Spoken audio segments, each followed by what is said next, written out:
সংসদে সার্বভৌমত্ব বিরোধী কোনো আদেশ মানবে না বিএনপি, জানিয়েছেন সালাউদ্দিন।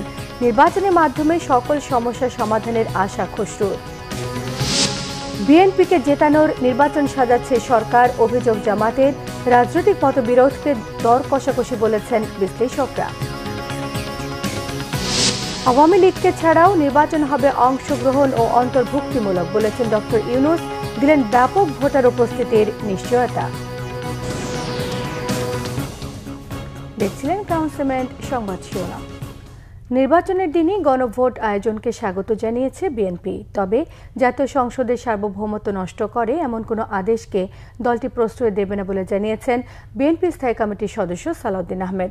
শুক্রবার সকালে রাজধানীর শাহবাগে নারী ও শিশু অধিকার ফোরাম আয়োজিত নারীর উপর ক্রমবর্ধমান সহিংসতা ও অসম্মান প্রতিরোধে প্রস্তুত সচেতন নারী সমাজ শীর্ষক মৌন মিছিল এবং সমাবেশে এসব কথা বলেন তিনি আরও বলেন, জুলাই জাতীয় সনদ যে সকল প্রস্তাবের ভিত্তিতে স্বাক্ষর করা হয়েছে তা পালন করতে প্রতিশ্রুতিবদ্ধ রাজনৈতিক দলগুলো। তার বাইরের কোনো জবরদস্তিমূলক কোনো প্রস্তাব জনগণ মেনে নিতে প্রস্তুত নয়। এদিকে দুপুরে চট্টগ্রামের একটি হোটেলে আয়োজিত এমভিটি সামিটের উদ্বোধন শেষে সাংবাদিকদের প্রশ্নের জবাবে বিএনপি স্থায়ী কমিটির আরেক সদস্য আমির খসরু মাহমুদ চৌধুরী জানিয়েছেন, রাজনৈতিক মহলে উদ্ভূত সকল সমস্যার সমাধান জাতীয় নির্বাচনের মধ্য দিয়েই সম্ভব। ঢাকা ৬ আসনে নির্বাচনী গণমিছিল করছেন বিএনপি মনোনীত প্রার্থী ইশরাক হোসেন। দর্শক, সেখানে আছেন আমাদের সহকর্মী মামুন আবদুল্লাহ, সরাসরি যুক্ত হচ্ছে তার সঙ্গে। মামুন, শুনতে পাচ্ছেন? মামুন, গণমিছিলে নেতাকর্মীদের উচ্ছ্বাস কেমন দেখতে পাচ্ছেন আপনি? সোমা, আপনাকে ধন্যবাদ। আপনি জানেন যে ঢাকার অত্যন্ত গুরুত্বপূর্ণ একটি আসন হচ্ছে ঢাকা ৬ আসন, অর্থাৎ সূত্রাপুর, গ্যান্ডারিয়া, বংশাল, কোতোয়ালি এবং ওয়ারি, এই কয়েকটি এরিয়া নিয়ে কিন্তু খুবই গুরুত্বপূর্ণ একটি আসন হচ্ছে ঢাকা ৬ আসন। আপনি জানেন যে এর আগে যেটি বলেছিলাম যে ৩টার পরে আসলে গণসংযোগ শুরু হয়েছে। আপনার ব্রাদার্স ইউনিয়ন থেকে গণসংযোগ শুরু হয়ে ঢাকা ৬-এর বিভিন্ন এলাকা কিন্তু গণসংযোগের অংশ হিসেবে তারেক রহমান এবং বিএনপি মনোনীত যে প্রার্থী ৬ আসনের তা ইশরাক হোসেন, তিনি তার গণসংযোগ শুরু করেছেন। গণসংযোগের আগে তিনি ৩টি দাবি জনগণের কাছে বলেছেন। তার মধ্যে অন্যতম একটি হচ্ছে যে বিএনপির ৩১ দফা আছে, সেই ৩১ দফা সংসদে পাশ করার ব্যাপারে তিনি গুরুত্বপূর্ণ ভূমিকা পালন করবেন। একই সাথে আপনি জানেন জুলাই সনদ, সেই জুলাই সনদকে আইনি ভিত্তি দেওয়ার ব্যাপারেও তিনি গুরুত্বপূর্ণ ভূমিকা পালন করবেন বলে জানিয়েছেন। তার সাথে তিনি বলেছেন যে আপনি জানেন যে স্বৈরাচার শেখ হাসিনার সময় সবচেয়ে বেশি যে অগ্রণী ভূমিকা পালন করেছিল যে তরুণ নেতা স্বৈরাচার এর শেখ হাসিনার চোখে চোখ রেখে যিনি কথা বলেছিলেন সেই ইশরাক হোসেন, তিনি বলেছেন যে শেখ হাসিনার বিচার নিশ্চিত যা করার জন্য যা যা প্রয়োজন তিনি সংসদে যেতে পারলে সেটি করবেন। একই সাথে আপনি জানেন যেহেতু এই এলাকাটি হচ্ছে আপনার ঢাকা দক্ষিণের অত্যন্ত গুরুত্বপূর্ণ এলাকা, এই এলাকায় সন্ত্রাস চাঁদাবাজের আখড়া বলা চলে।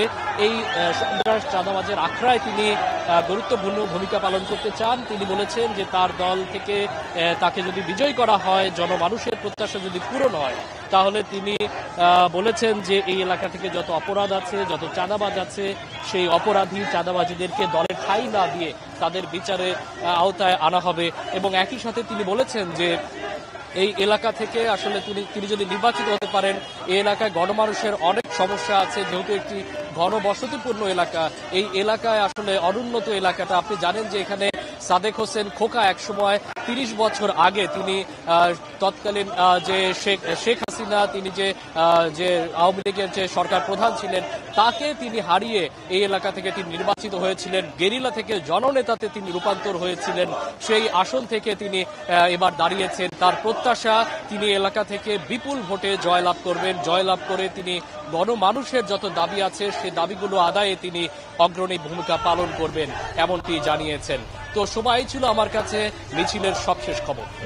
মামুন, আপনাকে অসংখ্য ধন্যবাদ। দর্শক, ঢাকা ৬ আসনের নির্বাচনী গণমিছিল করছেন বিএনপি মনোনীত প্রার্থী ইশরাক হোসেন। আমরা সেখানেই যুক্ত ছিলাম এতক্ষণ।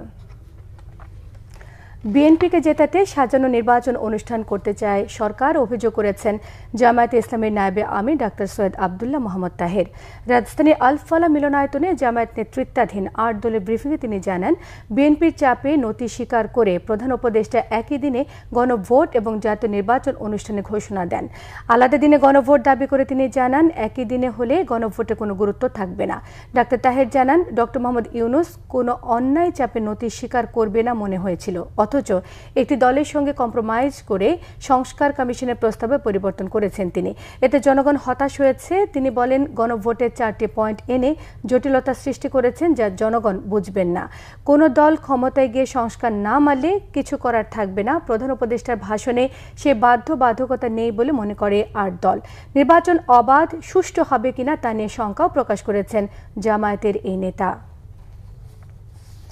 জুলাই সনদ এবং বাস্তবায়ন আদেশের নানা ত্রুটি থাকলেও এ নিয়ে দলগুলোর পরস্পর বিরোধী অবস্থানের পেছনে নির্বাচনী রাজনীতি দেখছেন বিশ্লেষকরা। বলছেন, এর ফলে জাতীয় নির্বাচন পিছিয়ে যাবার সুযোগ কম। তবে জুলাই সনদ বাস্তবায়ন আদেশের সাংবিধানিক বৈধতা চ্যালেঞ্জের সুযোগ রয়েছে বলেও মনে করেন কেউ কেউ। বাংলাদেশে বর্তমানে জুলাই কেন্দ্রিক রাজনৈতিক দলগুলো রাজনৈতিক ব্যবস্থায় নিজেকে রিলিভেন্ট রাখার জন্য দ্বন্দ্ব সংঘাতে লিপ্ত আছে, তারা অন্য কিছু নয়। তারা এবং এই বিভেদের মাধ্যমে তারা কিছু উইন করতে চায়, বার্গেনিং ক্ষমতাটা বাড়াচ্ছে, জনগণকে মোটিভেট করছে, নিজেকে আওয়াজ দিচ্ছে, জনগণকে চাঙ্গা রাখছে তার পক্ষে, এই কাজটাই করছে। এই আদেশটা কি বুঝে এনারা দিলেন, এটা যদি কেউ আদালতে প্রশ্ন উত্থাপন করে, এর ভবিষ্যৎ খুব মুশকিল। বর্তমান সংবিধানে কোনো গণভোট নেই এবং বর্তমান সংবিধানই আমাদের পালন করতে হবে, কারণ এই ইউনূস সাহেবের সরকার এই সংবিধানের অধীনে শপথ নিয়েছে। প্রধান উপদেষ্টা ডক্টর মোহাম্মদ ইউনূস বলেছেন, দেশের সন্ত্রাস বিরোধী আইনে আওয়ামী লীগের কার্যক্রম স্থগিত থাকায় এবং নির্বাচন কমিশন পরবর্তী সময়ে দলটিকে নিবন্ধিত রাজনৈতিক দলের তালিকা থেকে বাদ দেয় আওয়ামী লীগ এই নির্বাচনে অংশ নিতে পারবে না। তবে নির্বাচন অন্তর্ভুক্তিমূলক, অংশগ্রহণমূলক এবং ব্যাপক ভোটার উপস্থিতির নিশ্চয়তা দিয়েছেন তিনি। বৃহস্পতিবার রাতে রাষ্ট্রীয় অতিথি ভবন যমুনায় সফররত ব্রিটিশ মন্ত্রী জেনি চ্যাপম্যানের সঙ্গে বৈঠকে তিনি এসব কথা বলেন। আগামী সাধারণ নির্বাচন অবাধ, সুষ্ঠু এবং অন্তর্ভুক্তিমূলক করতে তার সরকারের অঙ্গীকার পুনর্ব্যক্ত করেছেন প্রধান উপদেষ্টা। ফেব্রুয়ারি সাধারণ নির্বাচন, অবৈধ অভিবাসন রোধ, বাণিজ্য বৃদ্ধি, রোহিঙ্গা সংকট এবং বিমান ও সামুদ্রিক খাতে সহযোগিতা বাড়ানো সহ বিভিন্ন বিষয়ে আলোচনা করেন তারা। প্রধান উপদেষ্টা বলেন, কয়েক কোটি তরুণ তরুণী তাদের প্রথম ভোট দিতে যাচ্ছে, কারণ দীর্ঘ 16 বছরের স্বৈর শাসনের সময় 3টি কারচুপির নির্বাচনে তাদের ভোট দেওয়ার কোনো সুযোগ হয়নি। এ সময় উপস্থিত ছিলেন জাতীয় নিরাপত্তা উপদেষ্টা ডক্টর খলিলুর রহমান, এসডিজি সমন্বয়ক লামিয়া মোর্শেদ এবং বাংলাদেশে নিযুক্ত ব্রিটিশ হাইকমিশনার সারাহ কুক। রংপুরে অসুস্থ বাবাকে হাসপাতালে রেখে রাজধানী ঢাকায় এসে মরলেন 26 টুকরো হয়ে। পাওনা টাকা আদায়ে ঢাকায় এসে খুন হন কাঁচামাল ব্যবসায়ী আশরাফুল হক, এমন দাবি করেছে পরিবার। আর মামলার আসামি করা হয়েছে আশরাফুলের ঘনিষ্ঠ বন্ধু জরেজকে। বৃহস্পতিবার বিকেলে হাইকোর্ট সংলগ্ন জাতীয় ঈদগাহ মাঠের সামনে থেকে উদ্ধার করা হয় নীল রঙের দুটো ড্রাম। ভেতর থেকে 26 টুকরো খণ্ডিত মরদেহ উদ্ধার করেছে পুলিশ। প্রথমে পরিচয় শনাক্ত করা না গেলেও পরে ফিঙ্গারপ্রিন্ট বিশ্লেষণ করে পরিচয় বের করে সিআইডি। 3 দিন আগে অসুস্থ বাবাকে রংপুরে একটি হাসপাতালে রেখে বন্ধু জরেজ মিয়ার সঙ্গে ঢাকায় আসেন আশরাফুল হক। এরপর থেকে স্ত্রী লাকি বেগম আশরাফুলকে ফোন করলে তার বন্ধু জরেজ ফোন রিসিভ করতেন। শেষ কথায় আশরাফুল তার ছেলেমেয়ের খোঁজ নিয়েছিলেন। ফোনে স্বামীর সঙ্গে যোগাযোগ করতে না পেরে স্থানীয় থানায় যোগাযোগ করেন লাকি বেগম। জানতে পারেন তার স্বামীকে 26 টুকরো করা হয়েছে। আশরাফুল ভারত এবং মিয়ানমার থেকে পেঁয়াজ এবং আলু আমদানির ব্যবসা করতেন। 5 ওয়াক্ত নামাজে আশরাফুলের শত্রু থাকতে পারে তা মানতে পারছে না পরিবারের সদস্যরা। আশরাফুল খুনের রহস্য উদ্ঘাটন এবং আসামিকে ধরার চেষ্টা করছে আইন শৃঙ্খলা বাহিনী। এ ছিল এখনকার মতো। পরের সংবাদ সন্ধ্যে 6টায়। 5টায় রয়েছে নিউজ টপ 10 দেখার আমন্ত্রণ রইল। এতক্ষণ সঙ্গে থাকায় সবাইকে ধন্যবাদ।